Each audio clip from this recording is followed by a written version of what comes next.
welcome to another episode of our podcast, what we call In the Box. Myself, Daryl Skinner, and Elliot Anderson, my partner. Good morning, good What's afternoon, happening, young good night, fella? wherever time you're listening to this great program. I think we got a great program today, brother. We got 2 or 3 young ladies with the police department that's going to talk about women in law enforcement. Absolutely. Some of the things that they go through that we're not aware of as males, but still in the same field of law enforcement. Ladies, you want to introduce yourself, starting with on my left? Mm-hmm.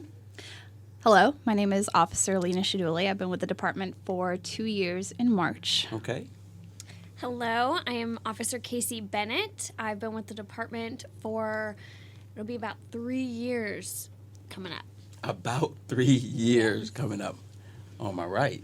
And I am Officer Jocelyn Simmons. I've been with the department 3 years in January. Well, welcome, partner. Yes, absolutely. This is what it's all about, and again, in recruiting in Chesterfield County, we're trying to be as our community is, having young ladies, minorities, people of color, especially females, in our department, talking about some of the things that are going on in our community and how to become a police officer in Chesterfield County. In the past, we have spoken to our recruiters, we have spoken to our academies, we have spoken to our chief a couple of times, and then the different organizations among the police department, including K9 and speaking to our Office of Professional Standards. So this time, we want to talk about what does it take to be a female in the police department of Chesterfield County. Who wants to start? Well, let's talk about a little bit about yourself first. Okay. Me. So I was born in North Africa in Algeria. I've lived in Algeria, Syria, Canada, and then I moved to the States in '97. I'm a first-generation police officer. There's no police officers in my family, so this was all relatively newish to my family when I said I wanted to become a police officer. Okay. There was a little pushback from my parents, obviously, because it's a scary profession, Right. and but they couldn't be more proud. Right. So. And we'll get more into that, talking about how our families accept the position that we're going in to help out our community. Ms. Bennett? So I was born in Newport News, Virginia, moved to Williamsburg. So I've been in Virginia my whole life. I became a police officer. I knew I wanted to be a police officer pretty much from high school. My father retired from the Newport News Fire Department after 30-some years. My grandfather was part of the Sheriff's Department, was a U.S. Marshal. So this field was kind of in my family, but they still were not super thrilled that I wanted to be a police officer. Just like Lena said, it can be a scary profession, so I think they would have felt more comfortable if I was, sitting behind a desk doing something a little more safe, but at the end of the day, they couldn't be more proud of what I decided to do. Awesome. And so I am from Chesterfield. I actually graduated from Matoka High School. Oh, good. I am, in addition to a police officer here, I am in the Navy Reserves. So I'm military. I've been there for 13 years. So the shock of the police was not as big of a shock for my family because I shocked them when I was 17 and told them I wanted to join the military. Okay. So I truly enjoyed. I got into this line of work because I wanted to make a difference in the community that I grew up in. Oh, Good. awesome. That's great.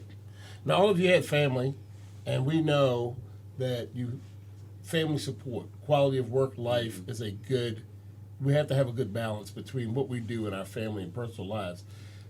So it may have been a shock or may have been a struggle for your families to initially accept it. Has it changed over time for you? So, yeah, I think initially my husband might have been a little skeptical about me joining the police department, but he has since embraced it, and it's not as big of a deal anymore. Right. He's maybe a little jealous that he's not in it, but that's about it. Okay. I would say I have a similar situation. At first, my husband was very concerned, I think would be a good word, but obviously supportive. And at the end of the day, I'm going to do the job I want to do. So I think he just kind of knew that from my personality and was like, all right, I guess we're just going to do this. And now, I mean, he's more nosy than I am. So anytime he hears something on the news or hears sirens, he's like, hey, what's going on? So I think now he's more so happy that I'm a police officer just so that he can be nosy. Wow. It's along the same lines. My fiance was a little hesitant when I first talked about becoming a police officer. His whole thing was, you know, you can get a job sitting at a desk and it'd be much safer, but there's no fun in that. Exactly. That's the thing. I didn't want the mundane everyday life, like the workday. And going through the academy, he saw what a struggle bus I was. But he never once was just like, you know, you can always quit. He was just like, no, you got to see this through. And it was at family night that he was just like, oh my God, this is like a family going on over here. And he came around to the idea, and he's one of my biggest supporters. And see, and that's the great. beauty. That's the beauty about law enforcement, and again, having that extended family, and you all not only have your spouses involved in your growth in the police department. So you thought about, what do I want to do? What's the goal of me being in law enforcement? Have you thought about what's the next step? Like any specialized units you may want to reveal, you may not want to reveal them. Yeah. Or, I'm sure all of us who came into policing, some of us chose to stay in patrol, but Yeah, some of us exactly. aspire to work in other avenues in the department, other opportunities, specialized units. Have you thought about that, or still just trying to learn your job as a patrol officer? I've known from the get-go that my goal would be to become a special victims detective for this department. So that is What you're working towards? what I'm working towards. I'm open to other avenues as well. I mean, I think this department has so many great things that I could get involved in, but really that's my goal right now. Good. I am just happy and satisfied being a patrol officer. I think eventually I want to teach at the academy. I think that's the military side of me. I just want to yell at some recruits. Okay. So I think I'll enjoy that eventually. Okay. When I was going through the academy, I too wanted to become a special victims detective. My thesis was on male rape and how there's the silent victims, and I've always been interested in that world. But the more that I'm on patrol, the more I realize that I don't want to just pigeonhole myself into one thing, because this department offers so many different specialized units. And, you know, I've listened to the K-9 podcast and never thought that I would want to be in K-9, but after listening to it, I'm just like, I don't want to close myself off to the opportunities. So Now, we'll see. Working in patrol, you run across a lot of citizens. Do you ever get questions from people about this career choice, or excuse me, people who compliment you for being not only a police officer but being a female police officer? Do you ever have young girls who look up to you, or kids who don't see it? It's not as rare as it was when Right. Daryl and I Nice. came into Exactly. policing. Exactly. We have about 12.5% of the officers in our department are women now. But do you ever have any circumstances like that? I mean, I see that, I would say probably at least once or twice a week, but it's more so I feel like parents are of young girls who are like, hey, look, she's a girl, she's doing this job, you can do this. And I think that inspires me Yes. because it's like, hey, like I'm somebody that they can look up to, especially young girls, to show them like you can be anything you want to be. You don't have to just, you know, do the stereotypical girl job. And like Elliot's saying, this profession is becoming more of a female job as well. So maybe while I'm still here, we can see that it's equal male female. It won't just be a male dominated job. That's one of the things.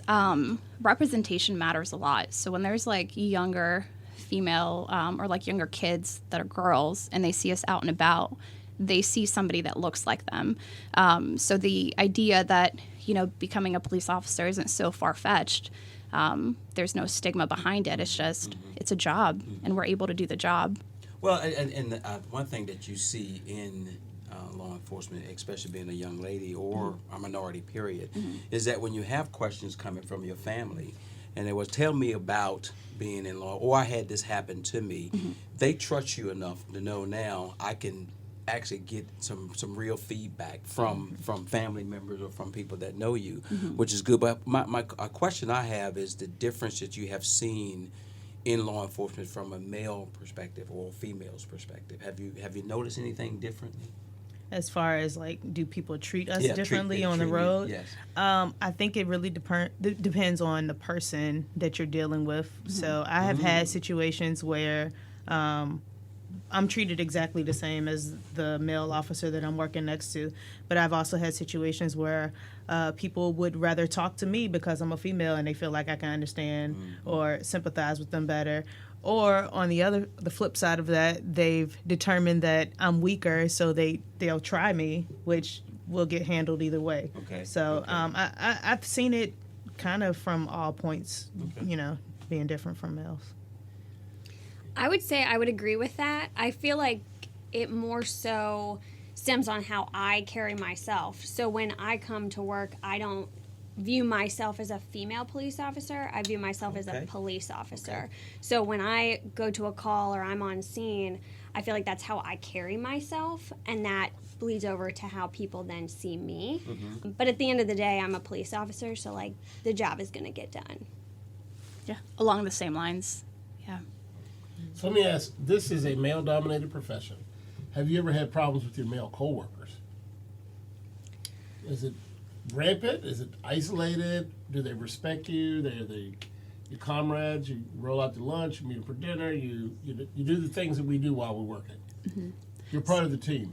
Yes. So I worked night shift for about 1 year and 3 months, and I will say it's a different world on night shift. I Yes. feel like there's like a camaraderie with the officers on night shift because it's 12 hours from 6 to 6. There's downtime. We got dinner together. I always knew that there's people on that shift that I can call for help. Or when we rode together, it was always, 2 to 3 officers. There was never an issue of, you're a female officer, you can't do this. Okay. It was more so like, hey, we're all here, we're a team. If you're new, ask questions. I was lucky that I had one of my FTOs work with me on that platoon, so I knew that I always had like that go-to person as well. Okay. I've never had an instance where I felt like my male colleagues have treated me differently because I'm a female, but I think that also goes back to I don't come to work and act Expecting, like exactly. a female police officer. So I think that has given them this impression of like, okay, well, she doesn't need to be treated like a female. She's just one of us. So we'll go get lunch. I work day shift, so we'll go get lunch, coffee. I mean, whatever you do just to kind of fill the time. But then we'll also go to calls and take care of business. Exactly. Right. I think for me, I work night shift, and I think I had a little bit different experience, not because I got treated differently by male coworkers, but because in the area I was working, there was one guy and 5 females working. So we had the most heavily dominated female That's a game changer. platoon. So, Wow. we didn't have any issues, though. We handled business as needed, and we didn't have any problems. And again, we're police officers. We're not female police officers. Right, So right. the job got done, and it was great. Excellent. And we spoke to a couple of young ladies last week recruiting. What would you tell young ladies now that want to get into law enforcement? I know Elliot and I went last year, not to piggyback on that, we went to a university last year, and they probably had the largest Criminal justice criminal program. justice system, especially for females. Yeah. And in talking to them, they didn't want to go into the law enforcement. They wanted to go into the correction facility, still Right. law enforcement, but into the correction facility, because they felt that impact to the community what happened there than instead of being in policing. And we both looked at one another like, I don't know, I think you want to catch them before they get into that system. So what would you tell young ladies now or females now that want to go into law enforcement if you were recruiting? How can we impact them now? Well, one of the things is, my thing is just do it. But also, if you bring something to the table, I know when I was applying, there wasn't a lot of think it was even 2 years ago, I didn't see a lot of female officers out in the Chesterfield roadways. But also, I didn't see a lot of minorities. And the reason I can speak to that is because I'm of Middle Eastern descent. And I looked at that and I was like, I can either shy away from it because there's nobody else like me in there, or I can be the change that I want to see. Yes. And that's exactly what I did. Good for you. So if you don't see yourself represented in a space, it's your job or your duty to take that, make it work. So just do it. Great answer. Right. So for me, I'm a black female, and when I got here, there was only 2 other black females in the department. So I felt like, I need to just go ahead and do what I'm set out to do, especially because this is also my community. So I think, like she said, just do it. If you want to help somebody now, come on, we're hiring. We're hiring and we're welcoming. That's right. Oh, awesome. It's humbling because every day you go to work, you are thanked at least once for the things that you're doing. And so that in and of itself, I mean, people who aren't, committing crimes, who are victim of crimes, or who are just standing on the side of the road begging for money, we're out there helping them, providing them with resources, and just being that ear for people who Exactly. need to talk. I mean, there's been times where we've gotten called out to somebody's home who might be elderly, who doesn't have any family in the area, and just really needs somebody to talk to. And so, I mean, we make a difference, not to, put ourselves on a pedestal, I guess, but we make a difference in so many ways being out in the community. Really, if you want to be impacting the community, you got to be out in it, talking to everybody in society, even those who, have made those poor decisions and those who haven't. Well, let me ask a question. Did you all have other jobs before you became police officers? We run across a lot of potential applicants who believe they need to have military experience, they need to have a college degree in criminal justice. We know that is not the case, but did you work in any other fields? I didn't come here until I was 28, and I did just about every job in Virginia, and I was happy, but this was a calling for me. Right. So did you do anything else, or did you just go to high school, military, college, and come straight here? So I went to college at JMU to study criminal justice and political science. I got my master's at VCU in criminal justice just because I enjoyed the topic. But for the better part of my formative years, I was in property management. So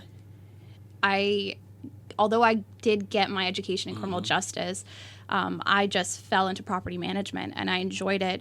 But there came a time where I didn't want to sit behind a desk anymore, and it was just... It kept calling you. It just kept calling.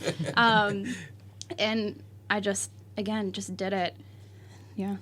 So I, like Lena, was a criminal justice major at James Madison University.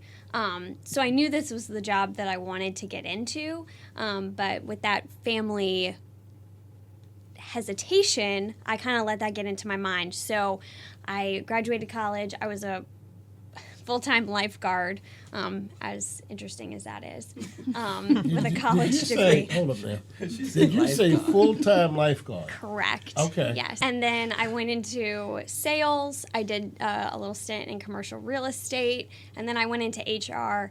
And really, HR was the only one that I could see somewhat of a future in, and I was still just not loving life every day because I knew that this is what I wanted to do. So I finally just stopped listening to the people in my family and just went for it.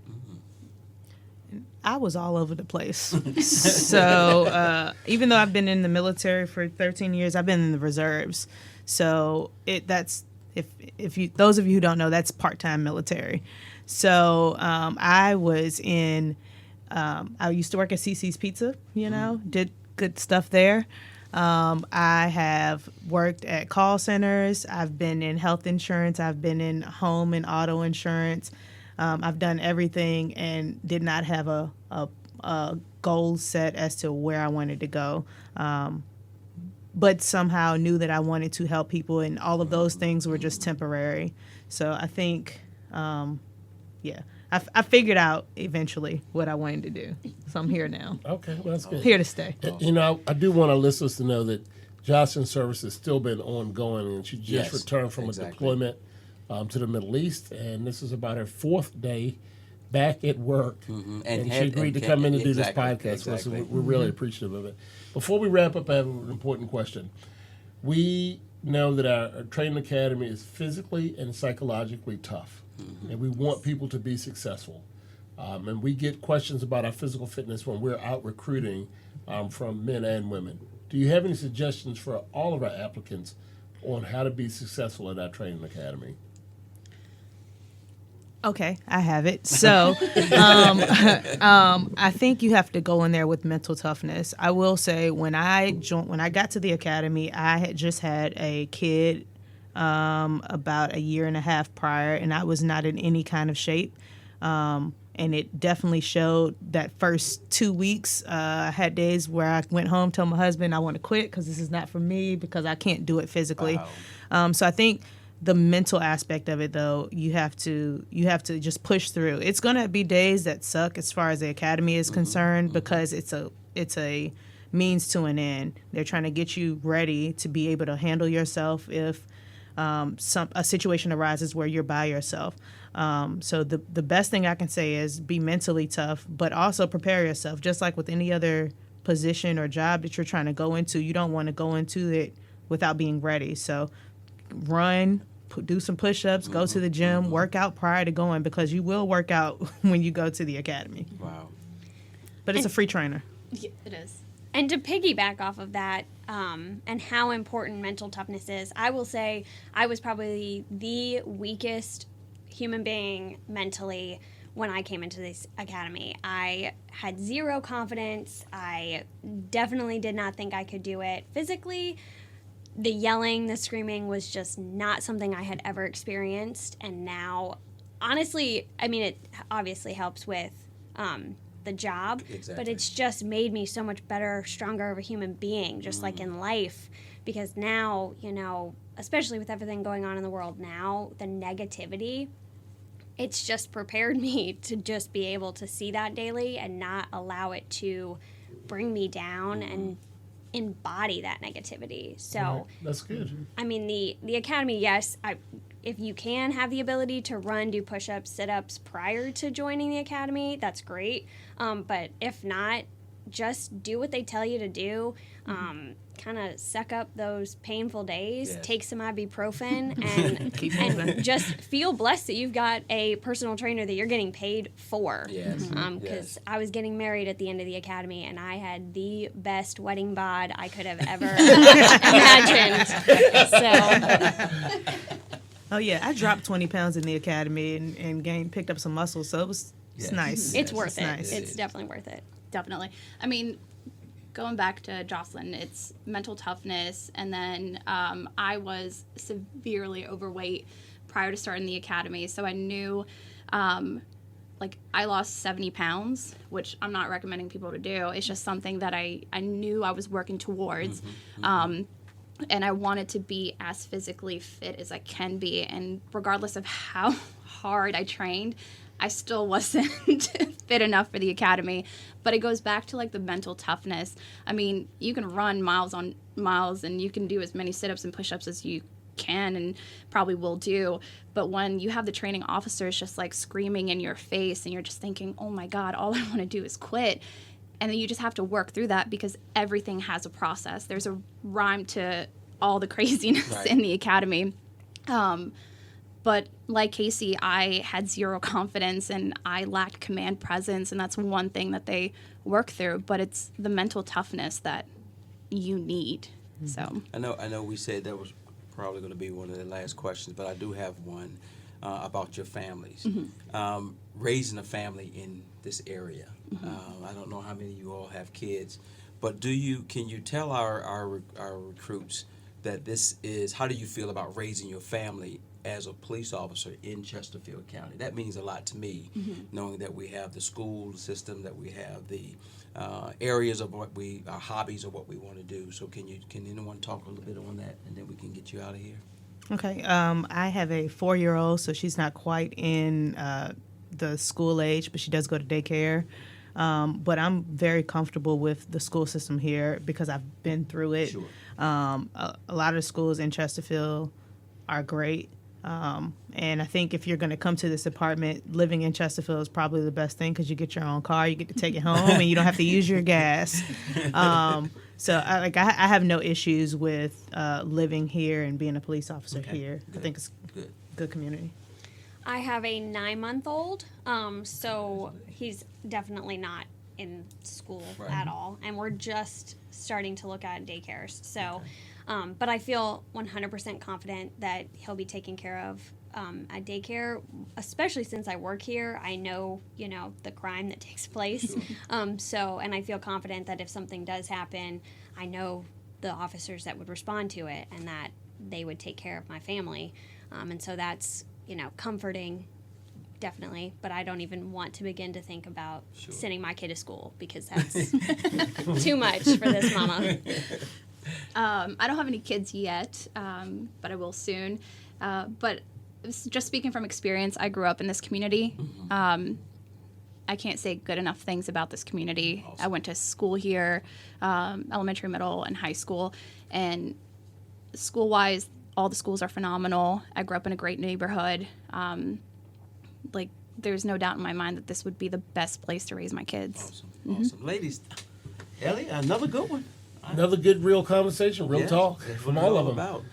Well, we appreciate you, ladies. Thank Yes, you all for thank coming. you all very much. This is what the county needs to see. This is what the community needs to see. And thank you all for what you all have given us.